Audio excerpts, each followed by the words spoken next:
Long Island is huge, over 100 miles from the city line to Montauk Point. But have you ever thought about the towns on Long Island and how long it takes you to drive versus by the train? Today, we're going to be going over 4 towns in Nassau and 4 towns in Suffolk, and how long does it really take you to drive there, and how long does it take by train? First, we're going to start with Nassau County and the North Shore. So the first town we're going to do is Great Neck. Now, right now, it is a Tuesday morning. It's supposed to rain today, and it's about 10:23 a.m. So a little bit past the hour of people driving, but there still is a busy commute, so to say. So all of these towns are going to be to Penn Station. So from the Great Neck train station to Penn Station, they have a train every other, so there's either a direct line or you have to transfer at Woodside. Now, if you were to go a direct line from Great Neck to Penn Station, it would take you about 38 minutes. If you were to transfer at Woodside, it would be about 44 minutes. Now, the only reason they have that transfer is because they have a train that goes to Grand Central and a train that goes to Penn Station. So average about like 40, 45 minutes. Let's see how long it takes to drive at this hour. From the Great Neck station to Penn Station, it's going to take you about an hour and 2 minutes. You can see there's definitely some traffic right now. I feel like there's no rain yet outside, but there is expected to be rain. So I feel like whenever there's bad weather, it always adds more traffic to driving. So if I were to go to Penn Station, I would definitely take the train from Great Neck. Now, the second town we are doing in Nassau County on the North Shore is Port Washington. Port Washington have a direct stop, so it's the first stop and it goes all the way. So from the Port Washington train station to Penn Station, right now it's going to take you about an hour and 11 minutes. And don't forget that you also do have to pay for the toll. Now let's see how long it is via train. So Port Washington has like pretty similar thing to Great Neck, where it's either there's a direct way or it's transfer at Woodside. If it's direct, it's about 49 minutes. If there's a transfer, it's about 55 minutes. So I would definitely still recommend taking the train from Port Washington. And what's nice about Port Washington is that you are on the water. You get that waterfront living, but you're only an hour away from the city. So personally, I love Port Washington. I think it's a great neighborhood, especially if you do need to be close to the city, but you're still looking to come back home and have that suburban feel.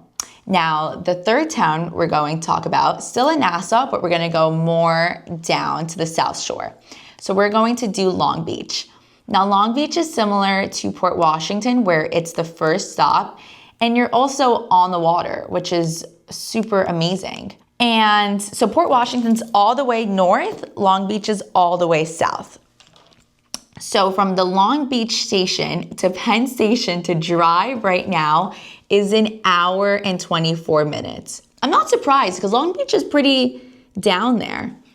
So to drive is an hour and 24. If you were to take the train, 56 minutes. So it's similar to Port Washington. All of them, for the most part, are direct.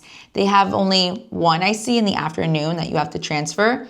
But for the most part, all of them range from either 50 to 56 minutes. So Long Beach is nice as well because you could still have that suburban waterfront living. You're right at the beach, but you could still be an hour away from the city. That's so amazing. And there's no transfer. It's a direct line. And the fourth one is Rockville Center. So Rockville Center, I would say, is more in the middle. So like Port Washington, Great Neck, Long Beach, and then Rockville Center is like in the middle. So from Rockville Center to Penn Station, this one's a quick one. It's about 35 minutes direct, or if you were to transfer at Jamaica, it's about 42 minutes. Now, if you were to drive, it's gonna take you about an hour and 9 minutes. So I would definitely take the train. That's almost half the time. Plus you don't have to worry about parking. And plus you don't really have to transfer. It's one stop, all direct. Now Suffolk is more further out, but there are still trains. The Long Island Railroad makes it super commutable for people that have to work. So the first one we're going to do is the Suffolk North Shore is Huntington. So from the Huntington station to Penn Station, it's going to take you about an hour and 26 to drive.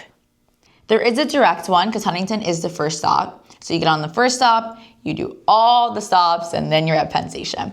It is about 68 to 70 minutes, so like an hour 10 compared to an hour 26.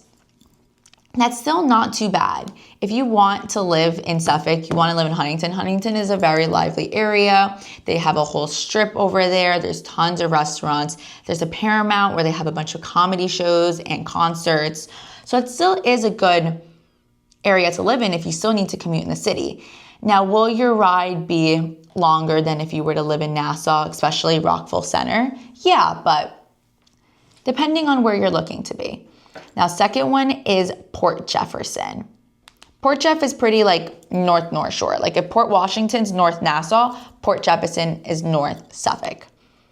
So the drive from the Port Jefferson train station to Penn Station, if you can see how far this is, it is about an hour and 56 minutes. So that's a long commute. If you have to go to the work in the city every day, that is a pretty long commute if you plan on driving. I don't know, Port Jefferson's going to be ideal for you. If you were to take the train, it is about 2 hours. So around the same, honestly. The train from Port Jeff to Penn Station is pretty much the same driving, depending on traffic and whatnot. We are in New York. We know there's tons of traffic. But you do have to transfer at Huntington. So the last town that I just mentioned, you have to go from Port Jeff to Huntington first, and then the Huntington line is going to take you all the way to Penn Station. So if you were thinking of going to work in the city every day, Port Jeff might not be the best town for you, if I'm being honest. Depending on if you don't mind waking up early and if you don't mind late nights. But if you are looking for that Suffolk Long Island field, I would maybe consider Huntington since it has a closer line for you. Now, third one in Suffolk County is Babylon. So Babylon is still Suffolk, but it's on the South Shore. Babylon has a faster commute. So for Babylon to Penn Station, it's one stop all the way. Babylon is the first stop. So first stop, go all the stops, you get to Penn Station. It averages from about 64 to 71 minutes, it says. So about an hour 5, an hour 10. And if you were to drive, it would take you about an hour 30. So definitely would recommend the train station for that one as well. So there are still like many towns you can live in if you're commuting to the city every day. I would just, one thing to focus on is if it's the first stop and if you have to transfer.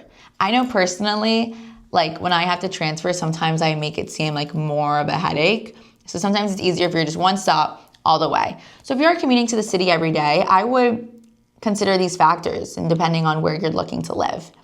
The last one I'm going to do is Suffolk, but it is all the way out east. It is Montauk. Now, if you were to drive from the Montauk train station to Penn Station, it is about 3 hours and 22 minutes. If you were commuting to the city every day, I don't know if Montauk is for you, if I'm being honest. If you were to take it by train, about 3 hours. So pretty much around the same. You would take it to Jamaica, and then from Jamaica, you would transfer. So depending on your work schedule and what hours you work, living in Montauk might not be ideal. Montauk is the tip of the island. So I hope this helped if you are looking to relocate to Long Island, but you do work in the city. Knowing these train times and knowing what towns specifically are closer for you to make your commute better, but still want that suburban feel, I would definitely check out this video. Thank you so much. And if you ever think about moving to Long Island, contact me.